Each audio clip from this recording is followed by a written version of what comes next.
Il y a des injustices qui marquent l'âme à jamais, mais il en est une qui ronge de l'intérieur d'une manière particulièrement cruelle, lorsque celui qui devrait protéger est précisément celui qui opprime. C'est l'histoire d'une jeune femme qui a vécu cette réalité, exploitée par son propre père, traitée comme une servante dans sa propre maison, invisible aux yeux de celui qui aurait dû l'aimer. Mais le destin, avec sa manière mystérieuse de tisser les fils de la vie, préparait une rencontre qui allait tout changer. Un homme veuf, aisé et au cœur observateur serait témoin de cette cruauté silencieuse et lui offrirait quelque chose qu'elle n'avait jamais osé rêver. La dignité, la liberté et, qui sait, un amour véritable. Préparez vos cœurs pour un voyage où le courage rencontre la compassion, où la douleur du passé ouvre la voie à l'espoir de l'avenir.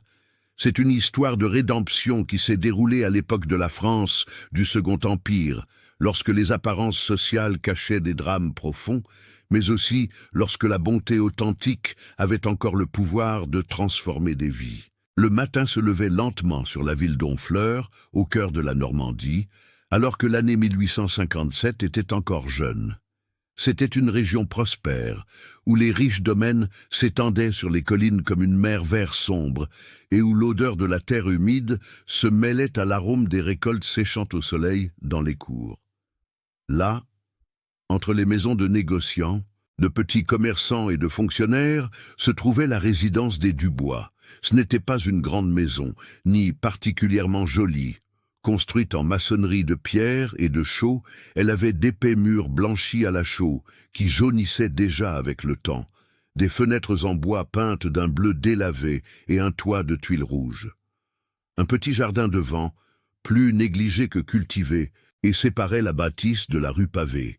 À l'arrière se trouvait une cour étroite avec un puits, un lavoir en pierre pour laver le linge, et un vieux pommier qui donnait des fruits acides. C'est là que vivait Léonie Dubois, une jeune femme de 19 ans, dont les yeux verts gardaient une tristesse ancienne, disproportionnée à son âge. D'aussi loin qu'elle se souvienne, sa vie avait été une succession interminable de tâches ménagères, d'ordre sec et de silence pesant. Elle se levait avant le lever du soleil, quand le ciel avait encore cette teinte violette qui précède l'aube, et sa journée ne se terminait que lorsque la dernière bougie était éteinte, tard dans la nuit. En ce matin d'avril, comme tous les autres, Léonie se leva au premier chant du coq. Le matelas de paille où elle dormait, dans une petite chambre étroite à l'arrière de la maison, grinça lorsqu'elle bougea. Il n'y avait pas d'oreiller, juste une fine couverture pliée sous sa tête. Les murs de la pièce étaient nus, sans tableau, ni ornement. Une vieille boîte en bois gardait ses 3 tenues de rechange, toutes rapiécées de multiples fois. Une petite fenêtre, sans rideau, laissait entrer le froid de l'aube. Elle s'habilla rapidement d'une robe grise en gros coton, déjà usée aux manches et à l'ourlet. Elle attacha ses cheveux châtains foncés en un chignon serré, les fixant avec un morceau de ruban usé. Elle enfila ses vieilles espadrilles, dont les semelles étaient presque entièrement usées, et sortit de la chambre à pas silencieux. La maison dormait encore, mais elle savait qu'elle avait peu de temps avant que son père ne se réveille, exigeant que le café soit prêt. La cuisine se trouvait à l'arrière de la maison, une pièce spacieuse avec un fourneau à bois, une longue table en bois tachée par l'usage, et des étagères, où se trouvaient les quelques ustensiles ménagers. Léonie alluma le feu avec des brindilles sèches et du bois qu'elle avait elle-même coupé la veille. Pendant que les flammes prenaient, elle alla chercher de l'eau au puits de la cour. Le seau en bois pesait lourd dans ses bras maigres lorsqu'elle le tira plein, mais elle y était habituée. Elle versa une partie de l'eau dans une bouilloire en fer et la posa sur le feu pour la faire bouillir. En attendant, elle commença à préparer la pâte à pain, de la farine de blé, un peu de sel, du levain naturel qu'elle cultivait elle-même dans un pot en terre. Ses mains travaillaient avec des mouvements automatiques, appris au fil des années de répétition. Il n'y avait aucun plaisir dans ce travail, seulement la conscience que si elle ne le faisait pas, il y aurait des conséquences. Jean Dubois se réveilla alors que le soleil peignait déjà des rayures dorées sur les murs de sa chambre. C'était un homme de 45 ans, grand et aux épaules larges, avec des cheveux noirs commençant à grisonner aux tempes et une moustache épaisse, bien taillée. Ses yeux étaient petits et sombres, toujours à observer, toujours à juger. Il s'habillait avec soin, même à la maison, comme il convenait à un greffier de la mairie, poste qu'il occupait depuis 15 ans et qui lui conférait un certain prestige dans la petite communauté. Il se leva du lit double qu'il occupait seul depuis qu'il était veuf, 12 ans auparavant, lorsque Léonie n'avait que 7 ans. Son épouse, Madame Amélie, était décédée des suites de complications après un accouchement malheureux. L'enfant n'avait pas survécu non plus. Depuis lors, Jean avait élevé sa fille unique avec une dureté qu'il justifiait lui-même comme nécessaire. Une fille sans mère avait besoin d'une main ferme, disait-il aux voisins, lorsque ceux-ci osaient rarement commenter le traitement qu'il réservait à sa fille. Il s'habilla d'un pantalon sombre, d'une chemise blanche amidonnée et d'un gilet marron. Il noua son foulard autour du cou avec soin, se vérifia dans le petit miroir accroché au mur et se dirigea vers la salle à manger. Léonie était déjà là, debout à côté de la table dressée, attendant. Le café fumait dans une tasse en porcelaine. Il y avait du pain frais coupé en morceaux, du beurre dans un petit pot en terre et un morceau de fromage affiné. « Tu as mis du temps aujourd'hui », dit Jean sans regarder sa fille, en s'asseyant au bout de la table. Sa voix était grave et avait ce ton de désapprobation permanente que Léonie connaissait si bien. « Pardon, père, le feu a eu du mal à prendre, » répondit-elle doucement, les mains jointes devant son corps, la tête légèrement baissée. Elle savait qu'il était inutile d'expliquer qu'elle s'était levée avant l'aube, qu'elle avait travaillé sans relâche. Toute justification était interprétée comme une excuse, comme de la paresse. « Toujours une excuse », murmura-t-il, mordant le pain avec force. Il mâcha en silence pendant quelques minutes, puis désigna la tasse. « Ce café est faible, on dirait de l'eau sale. Combien de fois dois-je te dire que je veux du café fort ?»« Je vais en refaire un, père, » dit Léonie promptement en prenant la tasse. « Oui, père. » Léonie resta debout pendant qu'il mangeait, comme elle le faisait toujours. Elle ne s'asseyait pas à table à moins qu'il ne l'ordonne, ce qui arrivait rarement. Elle l'observait du coin de l'œil, remarquant la manière dont ses grandes mains tenaient le pain, comment ses yeux parcouraient chaque détail de la table, cherchant quelque chose à critiquer. Il y avait un schéma dans ses matins, il trouvait toujours quelque chose à redire. « Ce fromage est desséché sur les bords. Tu ne l'as pas bien couvert ?» dit-il après quelques minutes. « Pardon, père, je ferai plus attention. » L'attention, c'est toujours une question d'attention avec toi. Si tu étais plus attentive, plus dévouée, les choses ne seraient pas ainsi. Il fit une pause, but le café qu'il avait jugé faible et continua. « Ta mère ne laissait jamais les choses négligées de cette façon. C'était une vraie femme. Elle connaissait la valeur du travail bien fait. » Léonie ne répondit pas. Elle avait appris que c'était mieux ainsi. Toute parole pouvait être interprétée comme de l'insolence, comme un manque de respect. Et Jean ne tolérait pas le manque de respect. Ses punitions prenaient la forme de plus de travail, de privation, ou, les jours les plus sombres, de mots si tranchants qu'ils laissaient des blessures invisibles plus profondes que n'importe quel coup physique. Après le petit déjeuner, Jean partit pour la mairie, comme il le faisait tous les matins, sauf le dimanche. Il enfila son veston gris foncé, mit son chapeau de feutre et prit sa serviette en cuir où il transportait des documents. Il sortit sans dire au revoir, sans un regard en arrière. La porte se referma avec un bruit définitif et Léonie sentit enfin ses épaules se détendre un peu. Mais il n'y avait pas de temps pour le repos. La liste des tâches était interminable. Elle commença par ramasser la vaisselle du café et porta tout à la cuisine. Elle fit chauffer de l'eau dans une grande bassine, râpa du savon de cendre sur une planche et commença à laver chaque pièce avec soin. L'eau était trop chaude et lui brûlait les mains, qui portèrent de petites coupures et des callosités à force de travailler. Mais elle ne se plaignait pas. La douleur était quelque chose avec quoi elle avait appris à vivre dès son plus jeune âge. Après la vaisselle, elle balaya toute la maison, le salon, avec ses meubles sombres et austères, la chambre de son père, le couloir étroit. Elle passa la serpillière humide sur le plancher de larges lattes, nettoya les meubles avec un vieux chiffon, secoua les tapis par la fenêtre, au toussant avec la poussière qui s'élevait. Chaque mouvement était mécanique, répété tant de fois que son corps exécutait les tâches presque sans que son esprit n'ait besoin de le guider. Quand elle eut terminé le nettoyage intérieur, elle alla dans la cour. Il y avait du linge accumulé à laver. Elle retroussa les manches de sa robe, remplit le lavoir en pierre avec l'eau du puits et commença à frotter chaque pièce contre la surface rugueuse. Les chemises de son père, toujours blanches et qui devaient rester immaculées. Ses propres vêtements simples, les draps, les tais d'oreiller, les serviettes. Le savon de cendre brûlait dans les plaies de ses mains, mais elle continuait à frotter avec force, à tordre l'eau, à rincer. Le soleil montait dans le ciel et la chaleur commençait à se faire sentir. Avril gardait encore la chaleur de la fin de l'été. Léonie sentait la sueur couler dans son dos, collant sa robe à sa peau. Il n'y avait pas de brise dans cette cour entourée de hauts murs. Le seul son était celui de l'eau qui éclaboussait, le frottement des vêtements mouillés et, de loin, le brouhaha de la rue où les gens passaient avec leur vie normale. Pendant qu'elle travaillait, son esprit vagabondait. Elle pensait à ce que serait d'avoir une vie différente. Elle ne rêvait pas de luxe ou de richesse.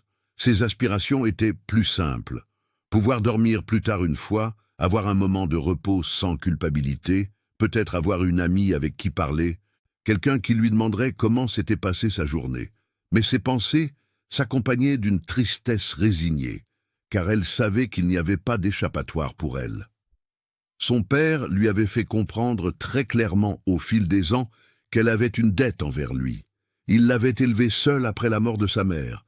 Il lui avait donné à manger, un toit, des vêtements. Ces choses ne venaient pas gratuitement. Elle devait payer avec du travail, avec de l'obéissance, avec une gratitude éternelle. Toute plainte était de l'ingratitude. Toute fatigue était de la paresse. Tout désir d'une vie propre était un égoïsme impardonnable.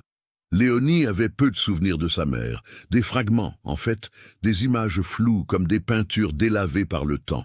Elle se souvenait de mains douces peignant ses cheveux, d'une voix chantant doucement une berceuse, d'une odeur de lavande qui imprégnait les robes de Madame Amélie. Mais ces moments étaient si rares dans sa mémoire qu'elle doutait parfois s'ils étaient réels ou de simples fantasmes qu'elle avait créés pour atténuer la solitude. Ce dont elle se souvenait le plus clairement, avec douleur, c'était le jour où tout avait changé. Elle avait 7 ans. Elle s'était réveillée au milieu de la nuit avec des cris venant de la chambre de ses parents. Elle y avait couru et avait trouvé plusieurs femmes autour du lit. Son père, le visage blanc, adossé au mur. Madame Rose, la sage-femme, les mains ensanglantées. Sa mère était allongée, très pâle, très silencieuse, trop silencieuse. « Retourne dans ta chambre, petite », avait dit l'une des femmes d'une voix rude, la poussant dehors. Mais avant que la porte ne se referme, Léonie avait vu. Elle avait vu le drap tiré sur le visage de sa mère. Elle avait vu le petit enfant, bleuté, qui ne pleurait pas. Elle avait vu le regard vide de son père, un regard qui ne serait plus jamais le même. Dans les jours qui suivirent l'enterrement, la maison se remplit de parents éloignés et de voisins apportant de la nourriture et des mots de consolation. Mais quand tous furent partis, quand la vie dut continuer, Jean s'enferma dans une dure carapace de silence et d'amertume. Et Léonie, une enfant de 7 ans qui avait aussi perdu sa mère, ne trouva pas de réconfort chez son père. Elle trouva des exigences. « Tu vas devoir aider maintenant », avait-il dit quelques jours après les funérailles, d'une voix sans émotion. « Il n'y a plus personne pour s'occuper de la maison. Tu es déjà une jeune fille. Tu peux commencer à te rendre utile. » Et elle devait déjà être utile. Elle avait commencé par des tâches simples, faire son propre lit, aider à sécher la vaisselle, balayer la cour, mais les responsabilités avaient rapidement augmenté. À 8 ans, elle cuisinait déjà des repas de base. À 9 ans, elle lavait le linge seule. À 10 ans, Elle s'occupait de toute la maison sans aide, et chaque année qui passait, les exigences de Jean augmentaient, tandis que ses mots de reconnaissance ou d'affection disparaissaient complètement. Léonie se demandait parfois si son père la blâmait. La blâmait-il d'avoir survécu alors que sa mère et le bébé étaient morts? La blâmait-il de ne pas être le fils qu'il aurait peut-être désiré? La blâmait-il simplement d'exister, d'être un rappel constant de ce jour terrible? Mais ces questions n'avaient pas de réponse, et les poser ne faisait qu'augmenter la douleur. Alors elle avait appris à ne pas trop penser, à simplement continuer jour après jour. Léonie n'avait pas d'amis, non par choix, mais parce que son père ne le permettait pas.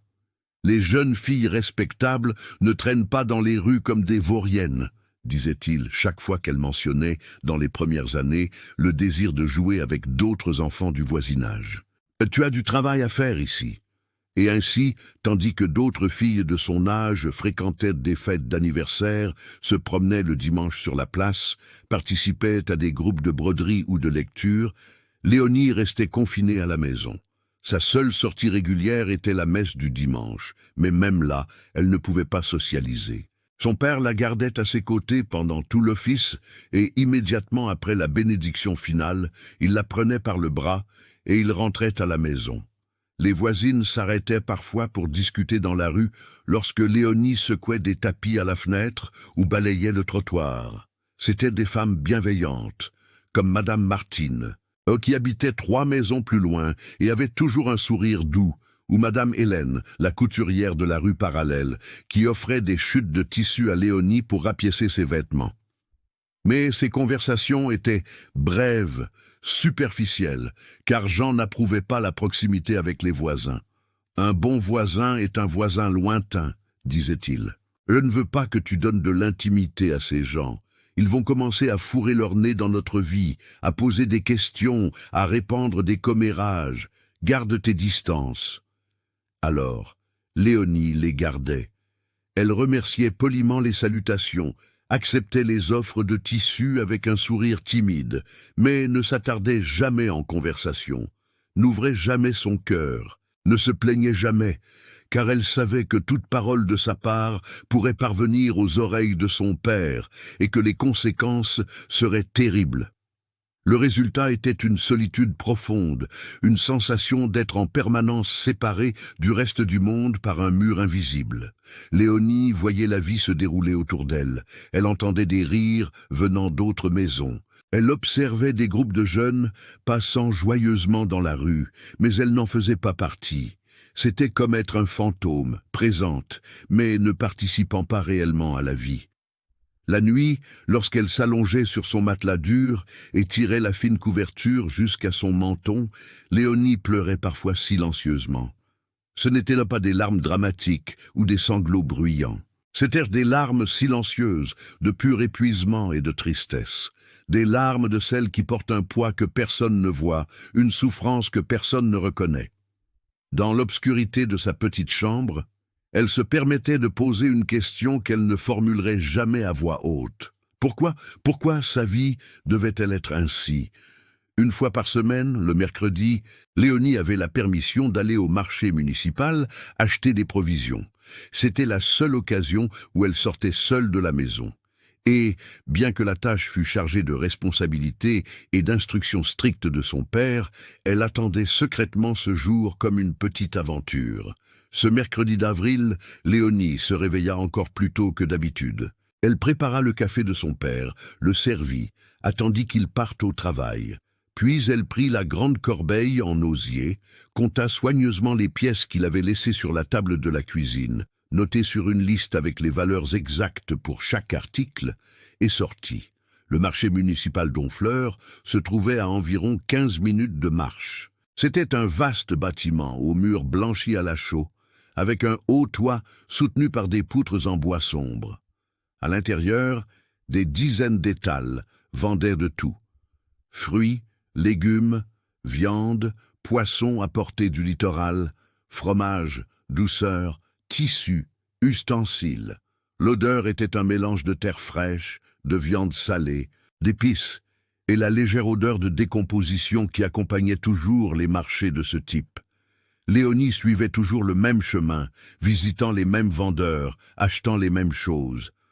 Son père avait clairement indiqué qu'elle ne devait pas essayer de nouveautés ni dépenser un sou de plus que nécessaire. Tout écart entraînerait une punition.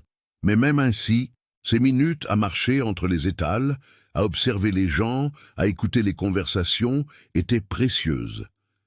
Elle s'arrêta d'abord à l'étal de M. Antoine, un homme âgé qui vendait des fruits et légumes. Il avait la peau tannée par le soleil, de grosses mains de travailleur agricole et un sourire toujours prêt. « Bonjour, jeune Léonie », la salua-t-il joyeusement. « Bonjour, monsieur Antoine. J'ai besoin de pommes de terre, d'oignons, de tomates et d'une petite courge, » répondit-elle, consultant sa liste. Pendant qu'il séparait les produits, les pesant soigneusement sur son ancienne balance, il engagea la conversation. « Et comment va la santé ? Tu as l'air fatiguée, jeune fille ?»« Je vais bien, merci, » mentit Léonie poliment. « Ton père te traite-t-il bien, car tu es très maigre, ou très pâle ? Une jeune fille de ton âge devrait avoir plus de couleur au visage. » Léonie sentit son cœur se serrer. Elle savait que M. Antoine parlait avec une préoccupation sincère, mais elle ne pouvait pas se permettre de faire confiance.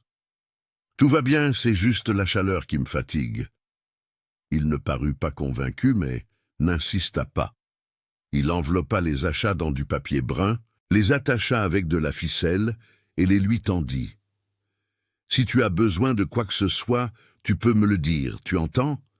Parfois, on a besoin d'aide, et on a honte de demander. »« Merci, monsieur Antoine. Je dois y aller. » Elle se dirigea vers d'autres étals. Celui du boucher, où elle acheta un petit morceau de viande séchée. Celui de l'épicerie, où elle prit de la farine de maïs et de la semoule. Celui de la fromagère, une dame corpulente aux joues roses qui lui offrait toujours un petit morceau à goûter. Léonie terminait ses achats, le panier déjà lourd au bras, lorsqu'elle heurta quelqu'un en tournant un coin entre deux étals. L'impact fut léger, mais suffisant pour lui faire perdre l'équilibre. Elle sentit qu'elle allait tomber, le panier glissant de son bras lorsqu'une main ferme lui saisit le coude, la stabilisant. « Attention !» dit une voix masculine, grave et douce à la fois. Léonie leva les yeux et vit un homme grand. Il devait avoir une quarantaine d'années. Vêtu de vêtements de qualité, un pantalon sombre bien coupé, une chemise blanche immaculée, un gilet bordeaux et une redingote noire. Il portait un chapeau de feutre fin et avait une bague en or à l'annulaire. Mais ce qui attira le plus son attention, ce furent ses yeux gris, attentifs, avec de petites rides au coin qui suggéraient quelqu'un qui souriait souvent. « Pardon, monsieur, je ne regardais pas où j'allais, » dit Léonie rapidement, baissant les yeux et reculant d'un pas. Sa première réaction était toujours de s'excuser, d'assumer la faute même quand ce n'était pas la sienne. « Vous n'avez pas à vous excuser, c'était un accident, » répondit l'homme, souriant légèrement. « Vous allez bien ?» Elle fit mine de continuer son chemin, mais il parla de nouveau. « Ce panier me semble trop lourd pour que vous le portiez seul. » Léonie sentit son visage rougir. Elle n'était pas habituée aux gentillesses, surtout de la part d'étrangers. « Ce n'est pas nécessaire, monsieur. J'habite près d'ici, je peux le porter. »« Je suis sûr que vous le pouvez, » dit-il d'un ton qui n'était pas condescendant, mais sincèrement respectueux. « Mais tout de même, si vous le permettez, j'aimerais vous aider. Ma calèche est dehors. » L'offre était tentante. Le panier pesait vraiment et ses bras lui faisaient déjà mal, mais Léonie savait qu'elle ne pouvait pas accepter. Son père serait furieux s'il apprenait qu'elle avait accepté le transport d'un étranger. Il penserait des choses terribles, il l'accuserait de comportement inapproprié. « C'est très gentil de votre part, mais je ne peux pas accepter. Mon père ne serait pas content s'il savait que j'ai accepté l'aide d'un inconnu. » L'homme la regarda avec compréhension. « Votre père est sage de vous protéger, mais permettez-moi au moins de me présenter. Je suis Thomas-Henri Lefebvre, baron d'Albi. Je possède le domaine de Sainte-Cécile, à environ 10 kilomètres d'ici. Je suis venu en ville pour régler quelques affaires à la banque et en profiter pour acheter quelques articles au marché. Maintenant, je ne suis plus un parfait étranger, n'est-ce pas, baron? Léonie ressentit un mélange de surprise et d'intimidation. Elle n'avait jamais parlé à quelqu'un ayant un titre de noblesse auparavant. Elle fit une petite révérence maladroite. « C'est un honneur. Monsieur le baron, mon nom est Léonie Dubois. Mon père est Jean Dubois, greffier de la mairie. Enchanté de vous connaître, mademoiselle Dubois, dit le baron avec cordialité. Et maintenant que nous nous connaissons proprement, je pense toujours que vous devriez me permettre de vous aider. Il ne serait pas chevaleresque de ma part de laisser une jeune fille porter ce poids seule. » Léonie hésita.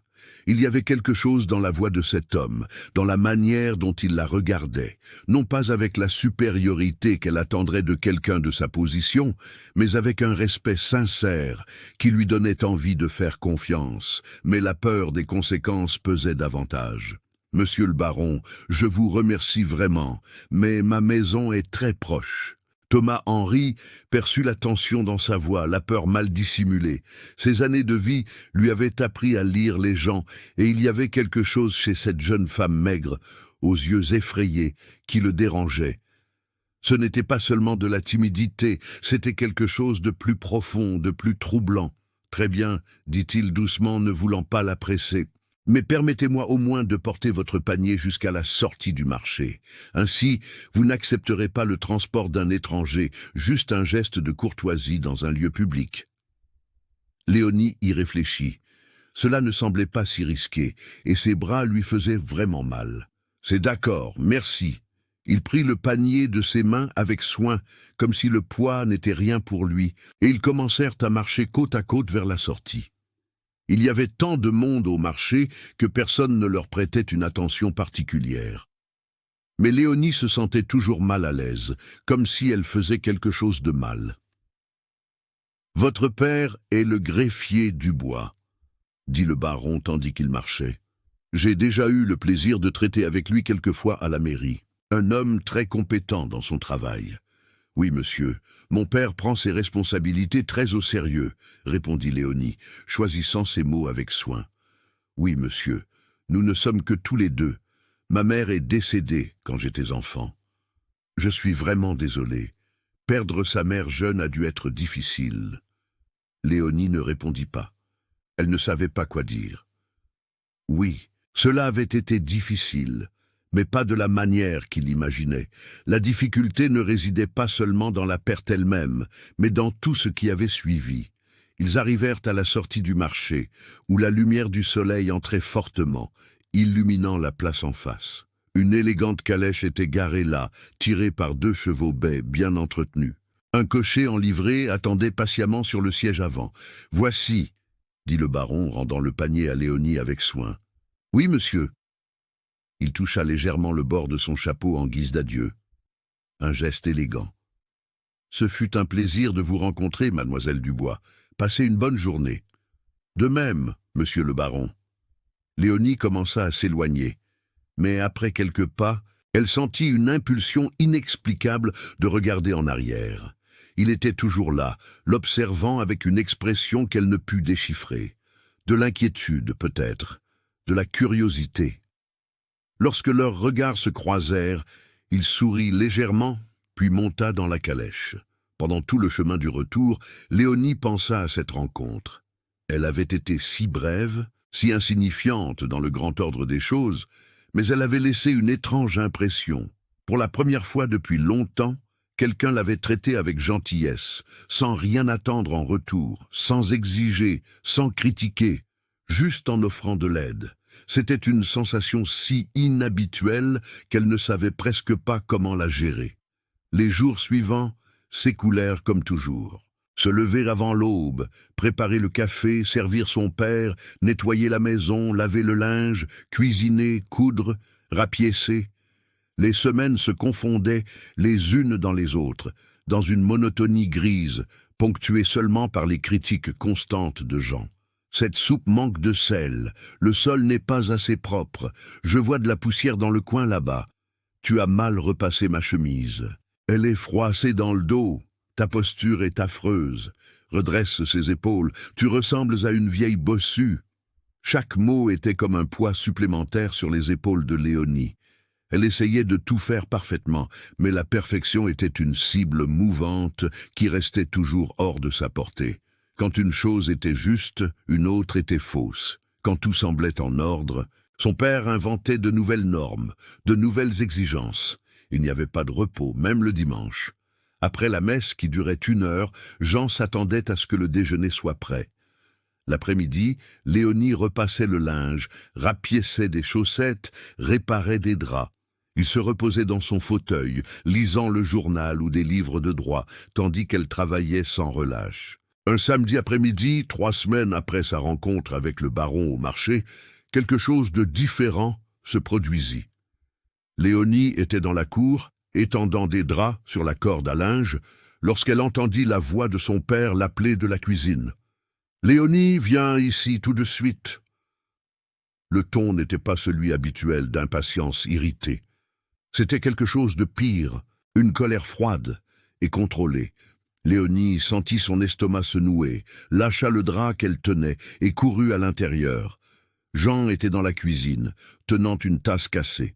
C'était l'une des bonnes tasses, en porcelaine blanche avec des fleurs bleues, faisant partie d'un service qui avait appartenu à la mère de Léonie et qui était gardé avec soin. « Qui a fait ça ?» demanda-t-il. La voix basse mais chargée de menaces. Léonie regarda la tasse et sentit son cœur s'emballer. Elle se souvenait vaguement de l'avoir lavée la veille, de l'avoir rangée dans le placard. Elle avait dû glisser et tomber, cassant l'anse. « Père, je ne savais pas qu'elle était cassée.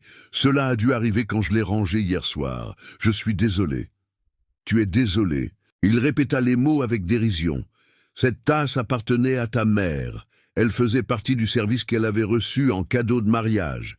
Et toi, négligente, comme toujours, tu l'as cassée. C'était un accident, père. Je ne voulais pas. » « Un accident ? » ?»« Bien sûr, parce que tu es maladroite, désordonnée. Tu ne prends soin de rien. » Il posa la tasse sur la table avec force, produisant un bruit sec. « Sais-tu combien vaut ce service? Sais-tu combien il coûterait de le remplacer? Mais bien sûr que non. Tu n'as aucune idée de la valeur des choses, parce que tu n'as jamais eu à travailler vraiment pour obtenir quoi que ce soit. Mais je travaille, père, je travaille tous les jours. Tu travailles? » Il rit, un son amer. « Tu appelles ça du travail? Faire ce que n'importe quelle vraie femme fait naturellement. C'est ton obligation. Ne viens pas me demander de crédit pour avoir fait le minimum attendu de toi. » Léonie savait qu'elle devait se taire, mais quelque chose en elle se révolta. C'était peut-être la fatigue accumulée, c'était peut-être l'injustice flagrante de ses paroles. « Je ne demande pas de crédit. J'ai juste dit que c'était un accident. » L'expression de Jean changea, ses yeux s'assombrirent et il fit un pas vers sa fille. « Tu me réponds? Tu lèves la voix contre moi? »« Non, père, je... »« Tu rien du tout. Tu deviens insolente, effrontée. » Il pointa son doigt vers son visage. « Tu crois que parce que tu grandis, tu peux me défier? Tu crois que tu n'as plus besoin de discipline? Je n'ai rien cru. Pardon. Les excuses ne réparent pas la tasse. Les excuses n'effacent pas le manque de respect. » Il se retourna et prit la ceinture qui pendait à un clou à côté de la porte de la cuisine. C'était une épaisse ceinture de cuir qu'il n'utilisait qu'en occasion spéciale, mais que Léonie connaissait bien. Elle connaissait la douleur qu'elle causait. « Père, s'il vous plaît !» commença-t-elle, la voix tremblante, mais elle savait que les supplications ne servaient à rien. « Tends la main. » C'était toujours ainsi. Il ne frappait jamais là où les marques pouvaient être vues par d'autres. Les mains, les bras, le dos, des endroits que les vêtements couvraient. Jean savait être méticuleux dans sa cruauté. Léonie tendit sa main droite tremblante. Elle ferma les yeux avec force lorsque la ceinture descendit, fendant l'air avec un sifflement avant de claquer contre sa paume. La douleur fut aiguë, brûlante, irradiant dans son bras. Elle mordit sa lèvre pour ne pas crier. Elle tendit l'autre main, la gauche, un autre coup tout aussi violent. Des larmes coulaient de ses yeux, mais elle n'émit aucun son. Elle savait que montrer de la faiblesse ne ferait que prolonger la punition. Cela te servira de leçon pour être plus attentive et pour réfléchir à 2 fois avant de me répondre. Compris? Oui, père, réussit-elle à dire d'une voix étranglée. Maintenant, va finir ton travail et je ne veux plus entendre tes excuses pathétiques. Léonie sortit de la cuisine, les mains brûlantes, alla jusqu'au lavoir dans la cour et les plongea dans l'eau froide qui restait du lavage du linge. L'eau soulagea un peu la douleur, mais pas les larmes, qui coulaient maintenant librement. Ce n'étaient pas des larmes seulement pour la douleur physique, mais pour l'humiliation, l'injustice, la solitude écrasante de n'avoir personne vers qui se tourner. Elle resta là, immobile pendant de longues minutes, les mains submergées, regardant le ciel bleu au-dessus de la cour. C'était une belle journée ensoleillée, avec quelques nuages blancs flottant paresseusement. Le monde extérieur restait indifférent à sa souffrance. Des oiseaux chantaient dans les arbres voisins. Elle pouvait entendre des voix lointaines d'enfants jouant quelque part à proximité. La vie suivait son cours normal pour tous, sauf pour elle. Quand elle eut finalement séché ses larmes et rentra à l'intérieur, Jean était dans le salon, lisant le journal, comme si rien ne s'était passé. Pour lui, c'était simplement une discipline nécessaire. Pour Léonie, c'était une couche de douleur supplémentaire ajoutée à une blessure qui ne cicatrisait jamais. Le mercredi suivant, Léonie se rendit au marché comme d'habitude. Ses mains portaient encore des marques violacées, des coups de ceinture. Alors elle prit soin de garder les manches de sa robe baissées, les couvrant. Elle ne voulait pas que quiconque les voie.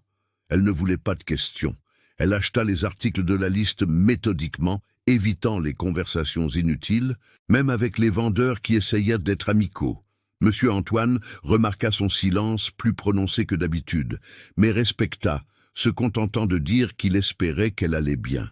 Elle avait presque terminé lorsqu'elle entendit cette voix familière derrière elle. « Mademoiselle Dubois, quelle agréable surprise de vous retrouver !»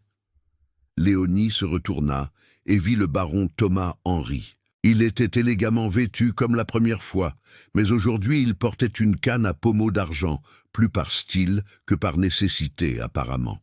« Monsieur le baron !» le salua-t-elle d'une petite révérence, gardant les bras près du corps pour que les manches ne remontent pas. « Comment allez-vous ? J'espère que bien, dit-il avec ce sourire doux dont Léonie se souvenait. Bien, merci. Très bien, merci. Je suis de nouveau venu en ville pour des affaires bancaires et j'en ai profité pour passer au marché. C'est devenu une habitude. Les mercredis. Il fit une pause, l'observant avec ses yeux gris attentifs. Puis-je me permettre de dire que vous semblez un peu fatigué. Je ne veux pas être indiscret, mais je me soucie du bien-être des gens. Je vais bien. Juste un peu de travail accumulé à la maison, répondit-elle rapidement, évitant son regard. Votre père vous tient très occupé, j'imagine. C'est mon devoir d'aider. Nous ne sommes que tous les deux. Thomas Henry la sentit lentement. Il y avait quelque chose dans la manière dont elle parlait, dans la façon dont elle gardait ses bras rigides le long de son corps, dans la tension de ses épaules qui le dérangeait.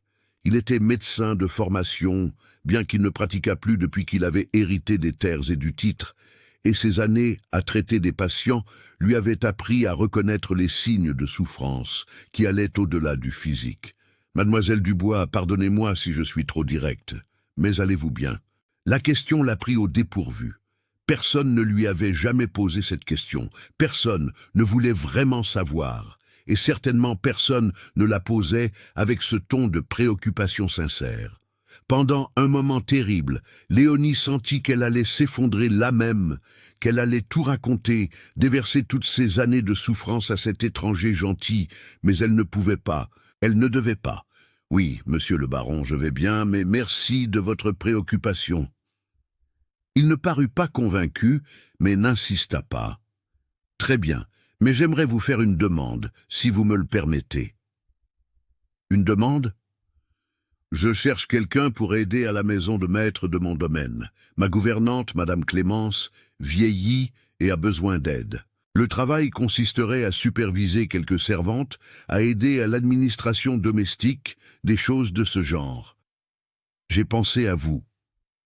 Léonie cligna des yeux, incertaine d'avoir bien entendu. Vous m'offrez un emploi? Oui, un emploi honnête, avec un salaire juste, le logement au domaine et la nourriture incluse. Madame Clémence serait votre superviseur immédiate. Mais l'environnement est respectueux, je traite mes employés avec dignité. L'esprit de Léonie s'emballa dans plusieurs directions à la fois. Un emploi, loin de la maison, loin de son père. La possibilité semblait si éloignée de la réalité que pendant un instant, elle crut rêver. Je ne sais pas quoi dire. Je parlerai naturellement à votre père d'abord. J'obtiendrai sa permission formelle. Je ne ferai rien dans son dos, mais j'aimerais savoir si vous seriez intéressé avant de faire la proposition officielle. Intéressé? Léonie aurait vendu son âme au diable pour une chance d'échapper à cette maison, mais la peur la paralysait. Que dirait son père? Il ne le permettrait jamais. Il serait furieux à la simple suggestion. Monsieur le baron, c'est une offre très généreuse. Mais mon père a besoin de moi à la maison. Il n'a plus personne pour s'occuper des tâches domestiques. Je comprends parfaitement. Mais peut-être pourrait-il y réfléchir si cela lui était présenté comme une opportunité pour vous, une chance d'apprendre, d'occuper une position respectable dans un domaine important, et le salaire que vous recevriez pourrait aider aux dépenses familiales.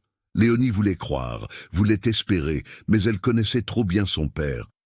Je ne pense pas qu'il acceptera. Laissez-moi au moins essayer. Je peux me rendre chez vous demain soir, après les heures de travail de la mairie, et faire la proposition formellement. S'il refuse, au moins nous aurons essayé. Qu'en pensez-vous? C'était risqué. Son père pouvait interpréter cela comme une conspiration de sa part, comme de l'ingratitude. Il pouvait la punir d'avoir donné de l'espoir au baron, mais en même temps, une partie d'elle, une petite partie courageuse qui avait survécu à toutes ces années, murmurait « Et si son père acceptait? Si vous jugez approprié de parler à mon père, je ne m'y opposerai pas, dit-elle finalement, la voix à peine plus qu'un murmure. Excellent. Alors demain soir, vers 7 heures, je ferai une visite. Où est votre maison? Léonie donna l'adresse, se sentant comme si elle faisait quelque chose d'interdit, de dangereux. Quand elle prit congé du baron et quitta le marché, ses jambes tremblaient tellement qu'elle pouvait à peine marcher correctement. Qu'avait-elle fait? Elle avait planté une graine qui pourrait germer en libération ou en désastre. Il n'y avait aucun moyen de le savoir. Pendant tout le chemin du retour et le reste du jour et de la nuit, cette pensée la consuma. Elle dormit mal, se réveillant plusieurs fois avec l'estomac noué d'anxiété. Le lendemain matin, jeudi, elle prépara le café de son père en silence, craignant qu'il ne sache déjà d'une manière ou d'une autre, qu'il puisse lire sur son visage la trahison qu'elle sentait commettre. Mais Jean ne remarqua rien de différent. Il se plaignit que le café était trop tiède, critiqua le pain pour être trop petit et partit au travail comme toujours. Léonie passa la journée dans un état de nervosité croissante. Elle nettoya la maison avec encore plus de soin que d'habitude, cuisina le dîner avec une attention méticuleuse. Elle voulait que tout soit parfait lorsque le baron arriverait, non pas pour l'impressionner, mais pour ne donner à son père aucune excuse d'être de mauvaise humeur. À 7 heures ce jeudi soir-là, ponctuellement, des coups fermes à la porte résonnèrent dans la maison. Jeanne, qui venait de finir de dîner et était dans le salon en train de fumer sa pipe, leva les yeux surpris. « Qui cela peut être ?» murmura-t-il en se levant. « Léonie, reste à la cuisine. Je vais voir qui c'est. » Léonie obéit, mais resta près de la porte de la cuisine, d'où elle pouvait tout entendre. Son cœur battait si fort qu'elle était sûre qu'on pouvait l'entendre. Elle entendit la porte s'ouvrir, elle entendit la voix de son père, et puis la voix du baron, polie et respectueuse. « Bonsoir, mon nom est Thomas-Henri Lefebvre, baron d'Albi.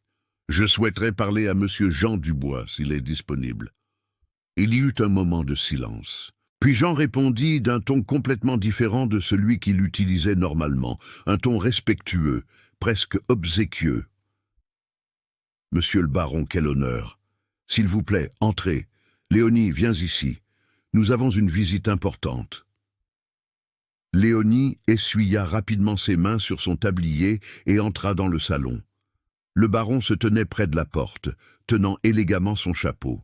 Quand il la vit, il fit un léger signe de reconnaissance, mais ne dit rien qui pût indiquer des rencontres antérieures. Léonie, offre une chaise à monsieur le baron, apporte du café, ordonna Jean. Soudain, tout en sollicitude. La présence de quelqu'un de haute position sociale transformait complètement son comportement. Le café n'est pas nécessaire. Merci, dit le baron gentiment. Je ne veux pas vous prendre trop de votre temps. Des affaires, s'il vous plaît, asseyez-vous, monsieur le baron, je me sens honoré. Jean indiqua le meilleur fauteuil du salon. Thomas-Henri s'assit, gardant une posture droite mais non rigide. Léonie resta debout dans un coin, les mains jointes devant son corps, osant à peine respirer. « Monsieur Dubois, je suis venu ici parce que je cherche quelqu'un pour travailler dans mon domaine, spécifiquement pour aider à l'administration de la maison de maître. Ma gouvernante est âgée et a besoin d'assistance. J'ai rencontré votre fille au marché cette semaine et j'ai été impressionné par sa tenue respectueuse et éduquée. J'aimerais lui offrir un poste. » Jean cligna des yeux, traitant l'information. Un poste au domaine de Sainte-Cécile? Exactement. Le travail inclurait la supervision d'autres servantes, l'aide aux inventaires domestiques, l'organisation des repas et des événements. Rien d'excessivement lourd. Le salaire serait de 250 € par mois. 250 € par mois était une somme considérable pour l'époque, surtout pour un travail domestique. Léonie vit les yeux de son père briller d'intérêt, mais il les plissa bientôt avec méfiance. « C'est une offre généreuse, monsieur le baron, mais je ne comprends pas pourquoi ma fille, spécifiquement, vous avez certainement d'autres options plus qualifiées. La qualification peut s'enseigner, le caractère non, et votre fille m'a semblé avoir un bon caractère. De plus, je sais qu'elle est la fille d'un fonctionnaire respecté. Cela témoigne de sa bonne éducation. » La flatterie fonctionna. Jean redressa les épaules, clairement satisfait, mais il y avait encore de l'hésitation. « Vous comprenez que ma fille s'occupe de ma maison. Sans elle, je n'aurais personne pour les tâches domestiques. Je comprends parfaitement et j'aimerais offrir une compensation pour cet inconvénient. Je peux payer d'avance 3 mois de salaire que vous seriez libre d'utiliser comme bon vous semble. Cela vous donnerait le temps de prendre d'autres dispositions domestiques. Soit 750 € d'avance. » Léonie vit la cupidité flamber dans les yeux de son père. Cette somme était significative, plus que ce qu'il gagnait en 2 mois à la mairie, mais il était trop astucieux pour accepter immédiatement. « C'est une proposition intéressante, » dit Jean lentement, caressant son menton. « Mais je dois penser au bien-être de ma fille. Elle est jeune, inexpérimentée, elle n'a jamais vécu loin de la maison. Comment puis-je être sûr qu'elle sera bien traitée ? » « Une préoccupation légitime de tout père, » répondit le baron calmement. « Je peux vous assurer que mon domaine est administré selon des principes chrétiens. Madame Clémence, la gouvernante, est comme une seconde mère pour les jeunes filles qui travaillent là. Il y a des règles strictes de comportement et de moralité. Sa fille aurait une chambre à elle, propre et sûre. Les repas sont copieux et nutritifs.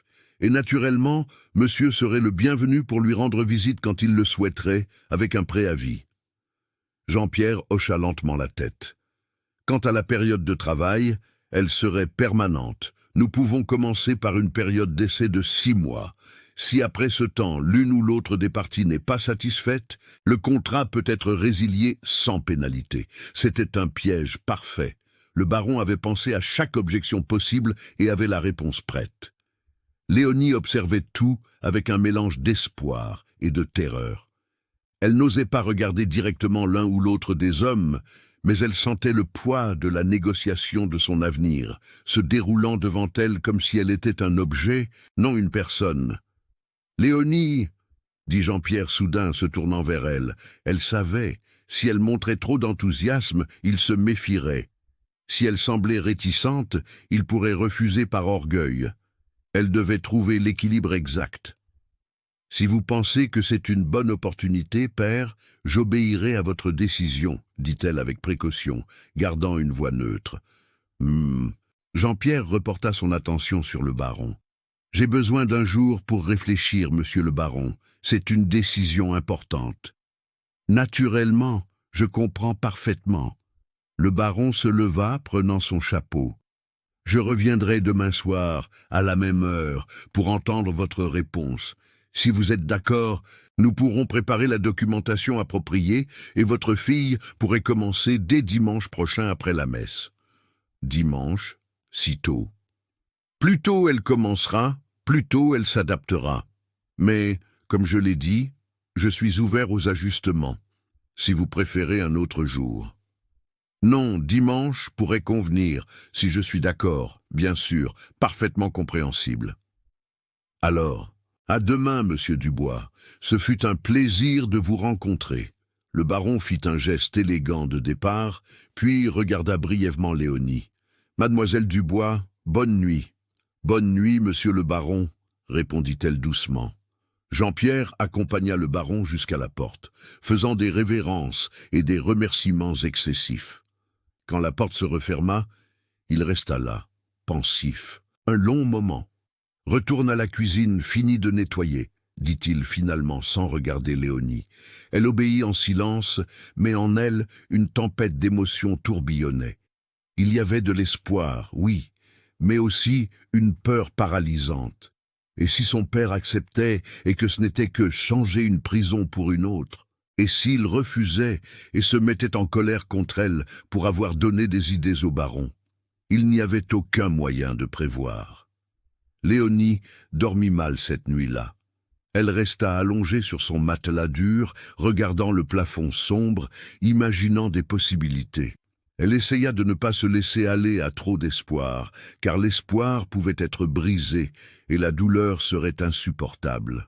Mais il était impossible de ne pas penser, de ne pas imaginer ce que ce serait d'avoir sa propre chambre, de travailler avec d'autres personnes, peut-être même de se faire des amis, de gagner son propre argent. Le lendemain matin, vendredi, Jean-Pierre était plus silencieux que d'habitude. Il mangea son petit déjeuner sans faire les critiques habituelles, ce qui, d'une certaine manière, était encore plus déconcertant. Léonie ne parvenait pas à lire son expression, elle ne savait pas ce qu'il pensait. Avant de partir travailler, il s'arrêta à la porte et la regarda longuement. « Tu veux y aller ?» demanda-t-il abruptement. La question la surprit. Il demandait rarement ce qu'elle voulait. « Je ferai ce que vous déciderez être le mieux, père. »« Ce n'est pas ce que j'ai demandé. Tu veux aller travailler au domaine du baron ?» Léonie sentit qu'elle était au bord d'un précipice. La vérité pouvait être dangereuse, mais mentir aussi. Elle opta pour une honnêteté prudente. « Si vous pensez que c'est une bonne opportunité pour moi, je serai prête à essayer. » Il continua de la regarder, puis hocha brusquement la tête une fois. « J'accepterai l'offre. L'argent sera utile, et il est peut-être temps que tu apprennes à te débrouiller seul dans le monde. Je ne peux pas m'occuper de toi éternellement. » S'occuper. Le mot sonna absurde venant de lui, mais Léonie ne dit rien. « Oui, père. Merci. »« Ne me remercie pas encore.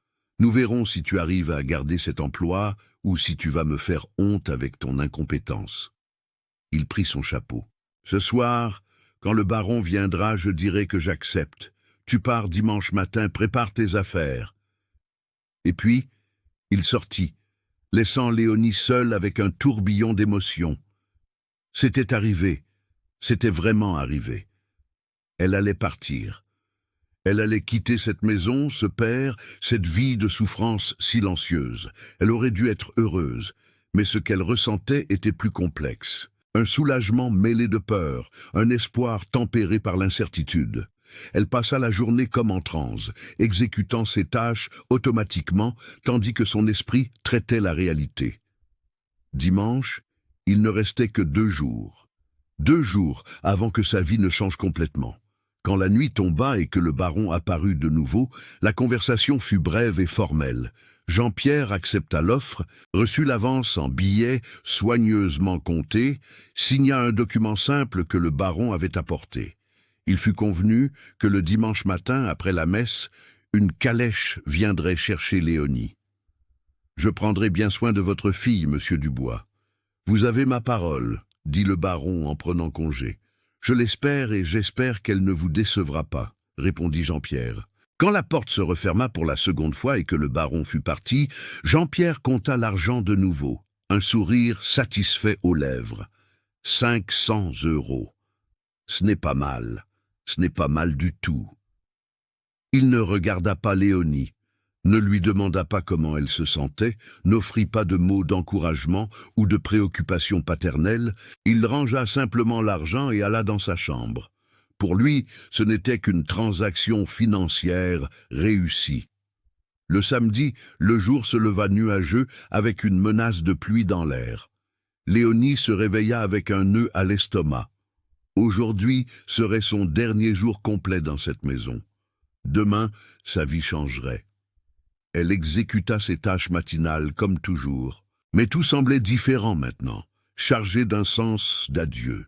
Chaque objet qu'elle touchait, chaque pièce qu'elle nettoyait, c'était pour la dernière fois. Elle aurait dû ressentir de la tristesse. Mais comment ressentir de la tristesse en quittant un endroit où elle n'avait jamais été vraiment aimée? Son père lui avait dit qu'elle devait préparer ses affaires. Mais quoi emporter exactement? Elle avait si peu, ses 3 tenues de rechange, toutes vieilles et rapiécées, un peigne en bois qui avait appartenu à sa mère, un chapelet qu'elle avait reçu pour sa première communion, un mouchoir brodé, la seule belle chose qu'elle possédait, fait par sa mère quand elle était bébé, c'était tout ce qu'elle avait de valeur matérielle ou sentimentale. Elle plia chaque pièce avec soin et mit tout dans un vieux baluchon de toile. Cela ne pesait presque rien. La vie entière d'une personne de 19 ans tenait dans un paquet qui faisait à peine du volume. L'après-midi, tandis que Jean-Pierre somnolait dans son fauteuil, Léonie sortit brièvement dans la rue. Elle voulait dire au revoir à quelques personnes, même superficiellement. Elle alla chez Madame Marthe, la gentille voisine. « Madame Marthe, dit-elle quand la dame apparut à la porte, « je suis venue vous dire au revoir. Je vais travailler dans un domaine à partir de demain. » « Travailler? Mais c'est si soudain, ma petite, répondit Madame Marthe, surprise. « Oui, madame. » Madame Marthe regarda Léonie avec ses yeux qui voyaient trop, qui comprenaient les choses non dites. « Alors, je te souhaite bonne chance. J'espère que ce sera un bon endroit où l'on te traitera bien. »« Je l'espère aussi. Merci d'avoir toujours été gentille avec moi. » « Prends soin de toi, ma petite. Et si tu as besoin de quoi que ce soit, vraiment quoi que ce soit, envoie-moi des nouvelles. » C'était le plus proche qu'elle avait de quelqu'un qui se souciait d'elle, et Léonie garda ces mots dans son cœur. Cette nuit-là, le dîner fut silencieux. Jean-Pierre mangea, regardant son assiette, pas sa fille. Quand il eut fini, il dit seulement « Sois prête tôt demain, la calèche viendra après la messe. »« Oui, père. Et Léonie ?» Il marqua une pause comme si les mots avaient du mal à sortir. « Ne me fais pas honte, travaille bien, montre que tu as de la valeur. » Ce n'était pas de l'affection, ce n'était pas une véritable préoccupation paternelle. C'était juste une autre forme de pression, d'exigence. Elle alla dans sa petite chambre pour la dernière fois. Elle s'allongea sur le matelas dont elle connaissait chaque imperfection, se couvrit de la mince couverture familière. Les murs nus qu'elle avait regardés pendant tant d'années semblaient la regarder en retour. Témoin silencieux de tant de souffrance. Elle ferma les yeux et fit une prière silencieuse. Elle ne demanda pas le bonheur, elle n'osait pas tant. Elle demanda seulement que le nouvel endroit soit meilleur que l'actuel, que les gens soient moins cruels, qu'elle puisse avoir un peu de paix. C'était une petite demande, mais pour quelqu'un qui avait vécu comme elle, c'était tout. Le dimanche se leva clair, avec un soleil brillant qui semblait promettre de nouveaux départs. Léonie se réveilla avant l'aube pour la dernière fois dans cette maison. Elle enfila sa meilleure robe, qui n'était en fait que la moins rapiécée des 3 qu'elle possédait. Elle attacha soigneusement ses cheveux, se lava le visage à l'eau froide, prépara le café de son père. Pour la dernière fois. Pendant que l'eau bouillait, elle regarda autour d'elle dans la cuisine où elle avait passé tant d'heures. Elle connaissait chaque casserole, chaque fissure dans les murs, chaque tache sur la table en bois. Y aurait-il de la nostalgie, non? Exactement. Mais il y avait l'étrangeté de quitter le connu pour l'inconnu. Jean-Pierre descendit habillé pour la messe, prit son café en silence. Léonie mangea un petit morceau de pain, bien que son estomac fût trop noué pour avoir vraiment faim. Ils allèrent à la messe, marchant côte à côte, mais séparés par un abîme invisible. L'église était pleine, comme toujours, le dimanche, des gens que Léonie connaissait de vue, mais avec qui elle n'avait jamais vraiment parlé. Elle s'assit à côté de son père, s'agenouilla quand il le fallait, récita les prières habituelles, mais son esprit était loin, imaginant ce qui allait suivre. Après la messe, tandis que d'autres paroissiens se rassemblaient sur le parvis de l'église pour discuter, Jean-Pierre emmena Léonie directement dehors. Là, attendant dans la rue, se trouvait une élégante calèche, tirée par 2 chevaux. Le même cocher que Léonie avait vu lorsqu'elle avait rencontré le baron était sur le siège avant. « Monsieur Dubois, mademoiselle Léonie » demanda l'homme poliment. « Je suis Benoît, cocher du baron. Je suis venu vous chercher. »« Elle seule vient, » dit Jean-Pierre brusquement. « Je ne comprends pas, mademoiselle. » Léonie tendit son petit baluchon que Benoît installa à l'arrière de la calèche. Puis, elle se tourna vers son père. Elle aurait dû l'embrasser, mais il n'y avait rien de tout cela entre eux. Il n'y en avait jamais eu.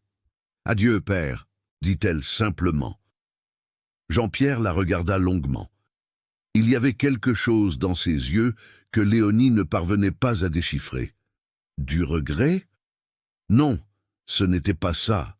Peut-être juste la conscience qu'elle représentait une source de revenus domestiques qui s'en allait maintenant. Comporte-toi convenablement. Souviens-toi de qui tu es, dit-il finalement. C'étaient des instructions, pas des mots d'affection. Léonie le sentit et puis, avant qu'elle ne puisse le regretter, elle monta dans la calèche. Benoît ferma la porte et monta sur le siège du cocher. D'un léger claquement de rênes, les chevaux commencèrent à avancer. Léonie regarda par la fenêtre de la calèche. Elle vit son père rester en arrière, une silhouette solitaire dans ses vêtements sombres du dimanche. Elle vit la maison où elle avait grandi s'éloigner. Elle vit la rue familière, les voisins, l'église, tout devenant de plus en plus petit jusqu'à disparaître lorsque la calèche tourna un coin. Et alors, elle commença à pleurer. Non pas des larmes de tristesse, exactement, mais des larmes de libération. Tant d'années à tout retenir, tant d'années sans se permettre de ressentir. Maintenant, seule dans la calèche, elle laissa les larmes couler librement. Elle pleura pour la petite fille qu'elle avait été, qui avait perdu sa mère et n'avait jamais trouvé de réconfort. Elle pleura pour la jeune femme qu'elle était devenue, brisée, mais non détruite. Et elle pleura pour l'incertitude effrayante de l'avenir. Le domaine Sainte-Cécile se trouvait à environ 10 kilomètres de Blois. La route était en terre battue, traversant des collines ondulantes couvertes de vignobles. C'était le début mai, et les vignes étaient chargées de grappes vertes qui mûriraient dans les mois suivants. La vallée de la Loire était le cœur de la production viticole du royaume, et cette richesse était visible dans chaque grand domaine qu'il traversait. Léonie sécha ses larmes et commença à observer le paysage par la fenêtre. Elle était rarement sortie de Blois, et jamais aussi loin.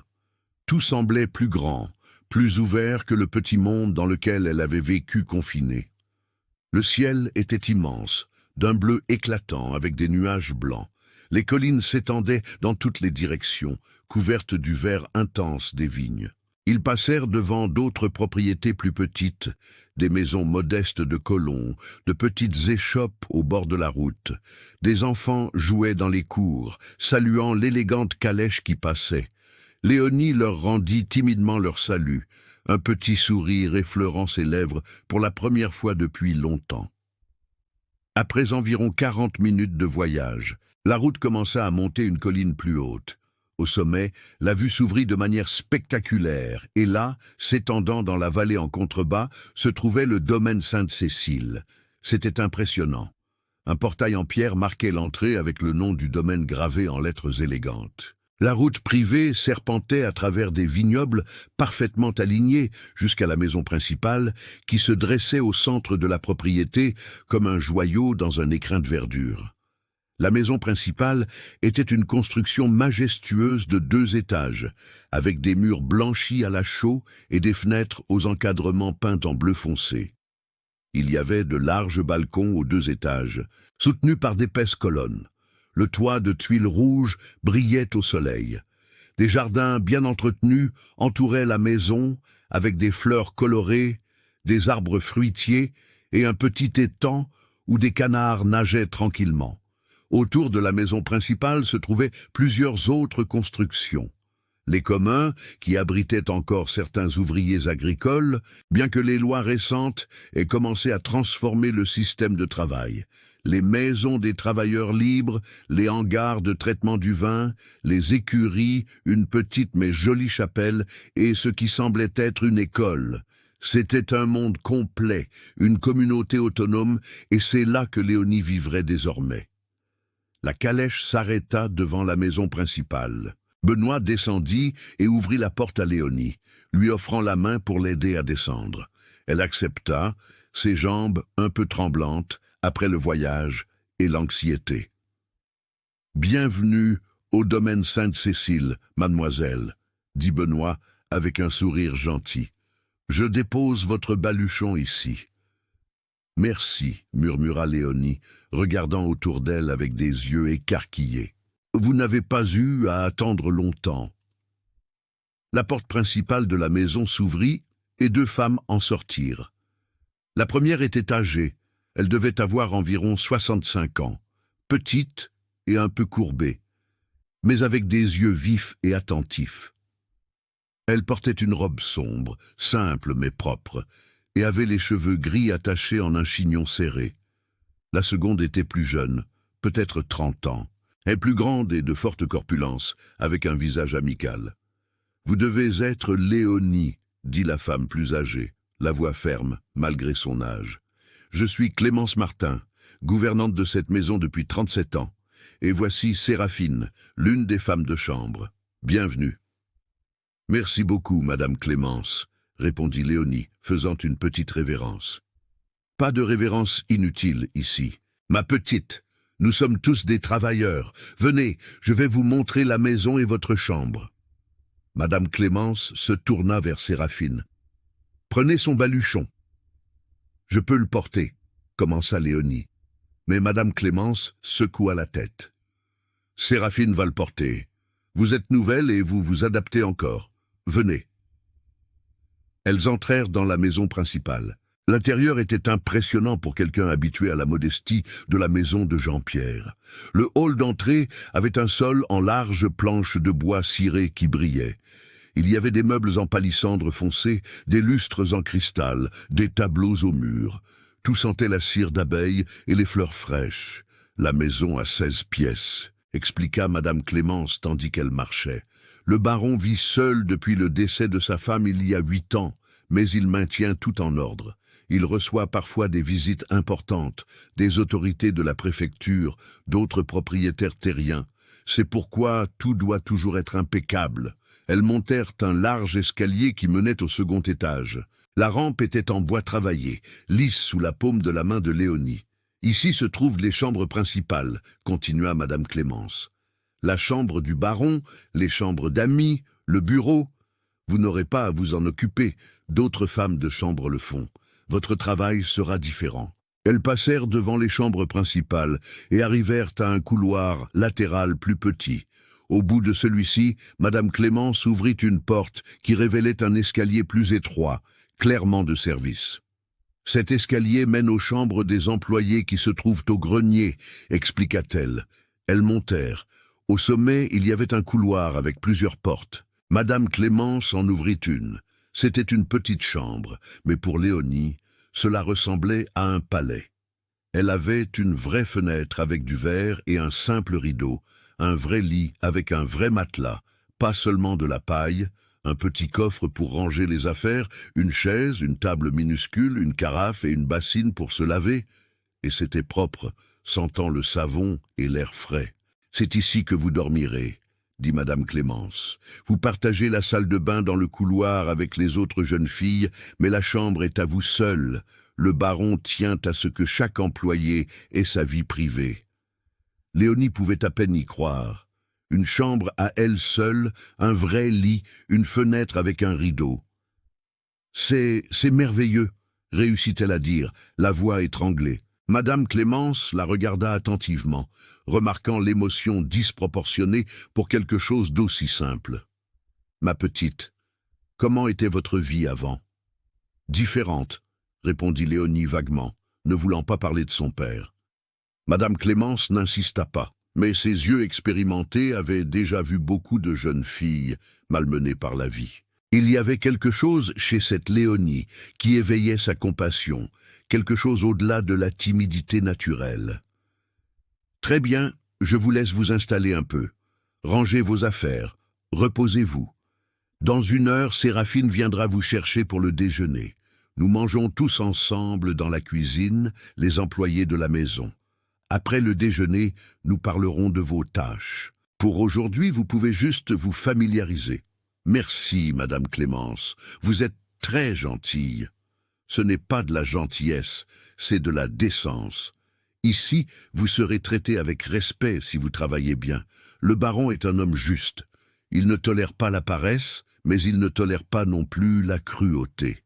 C'est un bon endroit pour qui veut travailler honnêtement. » Quand Madame Clémence sortit, refermant la porte derrière elle, Léonie se retrouva seule dans sa chambre pour la première fois. Elle s'assit au bord du lit, les mains tremblantes. Elle toucha le matelas, le pressant légèrement. Il était moelleux, rempli de quelque chose de plus confortable que de la paille. Il y avait un drap propre, une couverture de laine, un vrai oreiller. Elle se leva et alla à la fenêtre. Elle l'ouvrit et l'air frais entra, apportant l'odeur des fleurs et du vin. La vue était magnifique. Elle pouvait voir les vignobles s'étendre au loin. Elle pouvait voir les travailleurs comme de petits points entre les rangées vertes. Elle pouvait voir le ciel immense. Pour la première fois depuis de nombreuses années, Léonie se permit de ressentir quelque chose qui ressemblait à de l'espoir. Peut-être, juste peut-être, sa vie pourrait-elle être différente ici. Peut-être pourrait-elle découvrir qui elle était au-delà de la fille maltraitée. Peut-être pourrait-elle avoir la paix. Elle ouvrit son baluchon et commença à ranger ses quelques possessions dans le coffre. Chaque pièce pliée avec soin, chaque objet placé avec révérence. Quand elle eut fini, le coffre était encore pratiquement vide, mais cela n'avait pas d'importance. Ce n'étaient pas les possessions matérielles qui définissaient une personne. Elle s'assit sur la chaise près de la fenêtre et observa simplement le mouvement dehors. Elle vit Benoît s'occuper des chevaux. Elle vit des femmes travaillant dans un potager au loin. Elle vit des enfants, probablement les enfants des travailleurs, jouant près de l'une des maisons plus petites. Il y avait de la vie ici, une vraie vie, des gens vivant leur routine. Un léger coup à la porte la fit sursauter. « Mademoiselle Léonie, je suis Séraphine, je suis venue vous chercher pour le déjeuner. » Léonie ouvrit la porte et vit la jeune fille souriante. « S'il vous plaît, vous pouvez m'appeler simplement Léonie ? » ?»« D'accord, Léonie, viens, tu dois avoir faim. Mère Rita a fait un pot-au-feu aujourd'hui. C'est un délice. » Elles descendirent ensemble. Séraphine parlait avec animation du domaine, expliquant qui était qui, où se trouvait chaque chose. C'était si différent de la solitude silencieuse que Léonie connaissait. Il y avait de la conversation, il y avait de la chaleur humaine. La cuisine était énorme, avec une gigantesque cuisinière à bois, de longues tables et plusieurs personnes déjà assises en train de manger. L'odeur de la nourriture fit gargouiller l'estomac de Léonie, lui rappelant qu'elle avait à peine mangé au petit déjeuner. « Les amis, voici Léonie, la nouvelle assistante de Madame Clémence », annonça Séraphine. Plusieurs têtes se tournèrent, plusieurs sourires de bienvenue, plusieurs salutations. Léonie sentit son visage rougir sous l'attention, mais répondit poliment à chacun.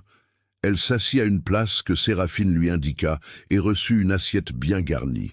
Pot au feu, riz blanc, gratin dauphinois, choux braisés, oranges, plus de nourriture en un seul repas que ce qu'elle voyait parfois en des jours entiers chez elle. « Mange, ma petite », dit une femme noire plus âgée qui devait être mère Rita, la cuisinière.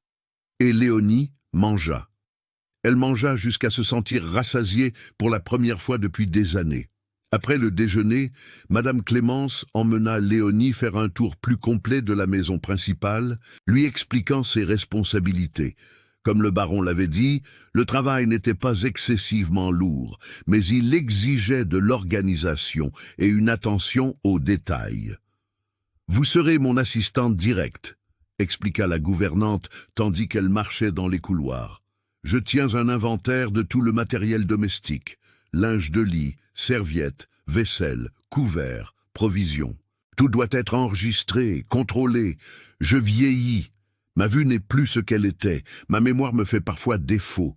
Vous allez m'aider avec ces tâches. » Elles montrèrent à Léonie le garde-manger, une grande pièce avec des étagères du sol au plafond, remplie de provisions organisées, des sacs de farine, de riz et de haricots, des boîtes de conserve, des pots de confiture, des fromages affinés, des saucissons suspendus, du sucre dans de grands tonneaux, tout étiqueté, tout à sa place. Chaque semaine, nous faisons un inventaire. Nous notons ce qui a été utilisé, ce qui doit être réapprovisionné. Vous savez écrire ? Oui, Madame Clémence. Ma mère m'a appris les premières lettres et j'ai appris davantage en lisant la Bible. Excellent. Cela facilite beaucoup les choses. Vous devrez également superviser les femmes de chambre qui nettoient les chambres d'amis, vous assurer que tout est parfait lorsque nous recevons des visites et vous aiderez à planifier les menus des repas formels lorsque le baron recevra. C'étaient des responsabilités significatives, bien plus que simplement nettoyer et cuisiner. C'était un travail qui exigeait intelligence et organisation. Léonie sentit une pointe de nervosité, mais aussi de fierté. Quelqu'un lui faisait confiance pour des tâches importantes. Les jours suivants furent un apprentissage intense. Madame Clémence était patiente mais exigeante. Elle enseignait chaque détail, chaque système, chaque attente. Léonie absorbait tout comme une éponge, déterminée à prouver sa valeur. Elle connut mieux les autres employés. Outre Séraphine, il y avait Joséphine et Amélie, deux autres femmes de chambre. Il y avait Benoît, le cocher, et son fils Samuel, qui s'occupait des chevaux. Mère Rita régnait dans la cuisine avec l'aide de deux jeunes filles, Cécile et Marie. Il y avait aussi des travailleurs dans les vignobles, mais Léonie les voyait moins. Tous étaient cordiaux, certains plus chaleureux que d'autres. Séraphine, en particulier, semblait déterminée à se lier d'amitié.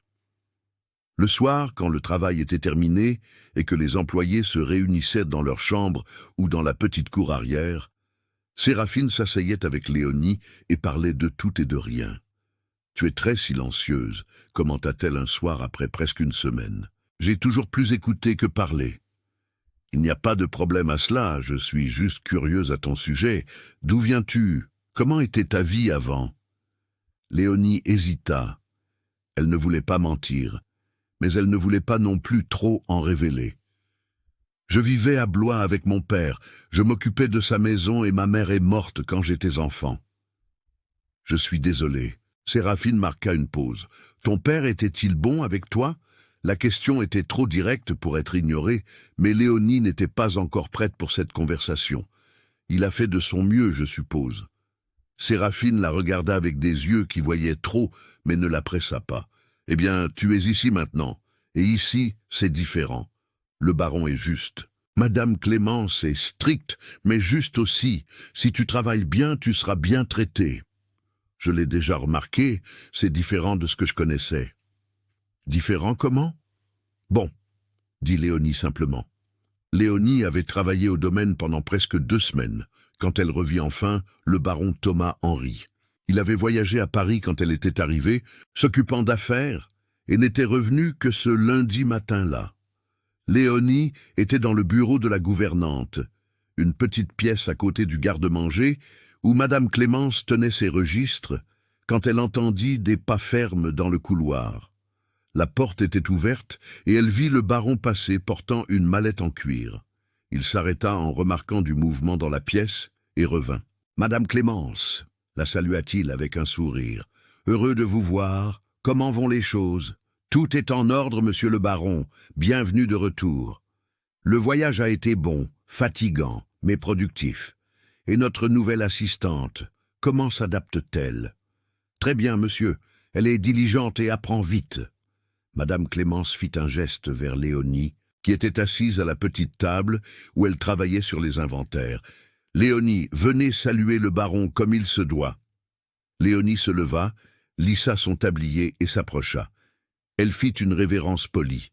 « Monsieur le baron, c'est un honneur de vous revoir. »« Mademoiselle Léonie, ou devrais-je dire simplement Léonie, puisque nous travaillons ensemble maintenant. » Son sourire était chaleureux, sincère. « Je suis heureux de vous voir ici.